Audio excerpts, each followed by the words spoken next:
రాయలపూడి సత్యనారాయణ అండి. సత్యనారాయణ గారు. చంద్రబాబు నాయుడు వచ్చి 5 నెలలు అవుతుంది కదా, ఎలా ఉందంటారు? చాలా బాగానే ఉందండి నా దృష్టిలో మరి. అంటే ఏ విధంగా బాగుందంటారు? ఏ విధంగా వాళ్ళంతా పింఛని అన్నారు, పింఛని ఇచ్చారు. బియ్యం అన్నారు, బియ్యం సక్రమంగానే జరుగుతున్నాయి. దీపం పథకం అన్నారు, గ్యాస్ తెచ్చుకుంటున్నాం. అంత మట్టి గ్యాస్ సిలిండర్ అందరికి అందుతూనే అంటారు. అందరేమో నేను తెచ్చుకున్నానండి. మరి ఉచితంగా ఇసుక ఇస్తున్నారు కదా, అందుబాటులో ఏమైనా వస్తుందా? ఇసుక మాకు ఇంకా అది లేదండి, ఇసుక లైన్లో లేదు.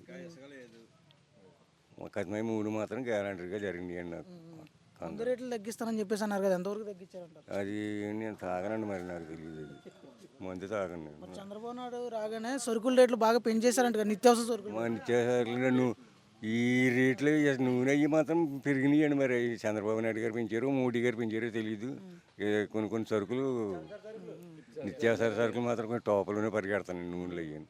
గత ప్రభుత్వం చూశారు కదా, జగన్ గారు ఉన్న ప్రభుత్వంలో పథకాలు కానీ పరిపాలన విధానం ఏ విధంగా ఉంటుంది అంటారు? అది మనం చెప్పలేమండి. అది అంటే అప్పుడు పథకాలు ఏమి అందుకోలేదు? ఏం అందుకోలేదండి. వాళ్ళ అయ్యే ఆ పింఛని ఆ బియ్యమే అదండి. అవే వచ్చాయా? ఇంకేమి వచ్చాయి కదా? నాకు ఇంకేమీ రాలేదు. లేడీస్కి కానీ ఎవరికి? లేడీ ఇప్పుడు చదువుకుని పిల్లలకి వేసేవారు. అవి ఇప్పుడు ఈ చంద్రబాబు నాయుడు గారు వేస్తానంటున్నారు, పిల్లలకి ఇంకా పడలేదండి. మరి జగన్ ఉంటే ఇప్పటికప్పుడే 9 పథకాలు కూడా ఈ 6 నెలలు ఇచ్చేసేవాడు అంట అందరికీ, రైతు భరోసా కానీ. ఏమండి మరి మనకు జరిగేది అదండి.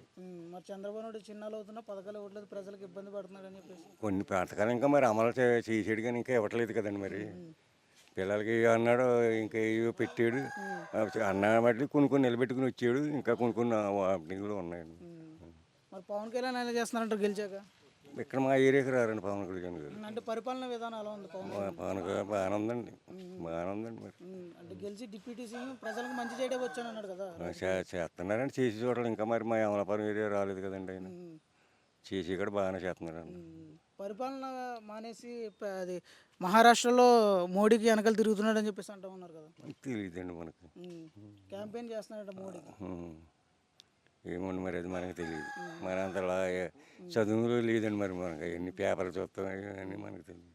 ఇప్పటివరకు పరిపాలన విధానం చూస్తారు కదా, 100 మార్కులకి ఎన్ని మార్కులు ఇస్తారు ఇప్పుడు కూటమికి? ఏంటండి మార్కులు ఏంటండి? 100 మార్కులకి ఎన్ని మార్కులు ఇస్తారు? ఎన్ని మార్కులు? 80% బాగానే జరుగుతున్నాయండి. 80% బాగా జరుగుతున్నాయి. మరి ఇచ్చుకుని కూడా ఇచ్చుకోలేదంటే మరి అది ఇంకా మనం ఏం చెప్పలేము. తినేవాళ్ళు తింటున్నారు. అది జరగలేదంటే పార్టీ ఫీలింగ్లు కొన్ని చూపించి ఉంటారు కదండి. నాకు అటువంటిది తెలియదండి. అది పార్టీ ఫీలింగ్ నేను ఇప్పుడు ఒకటే మాటలో ఉంటాను. నేను నా పార్టీ ఒకటే అదండి. గత ప్రభుత్వానికి ఎంత సార్? గత ప్రభుత్వం చూసారు కదా, పరిపాలన విధానం ఏ విధంగా ఉంది? ఏముందో 100 కుట్టుకు తిన్నారు. మా అలాంటి దరిద్రులకి ఏమీ లేదు గత ప్రభుత్వంలో. ఇప్పుడు మరి ఈయన మరి బాగానే చేస్తున్నాడు మరి ఇంతవరకు. మరి బాగానే చేస్తున్నారంటారు. అది ఇట్లా బాగా బాగానే ఉందంటారు.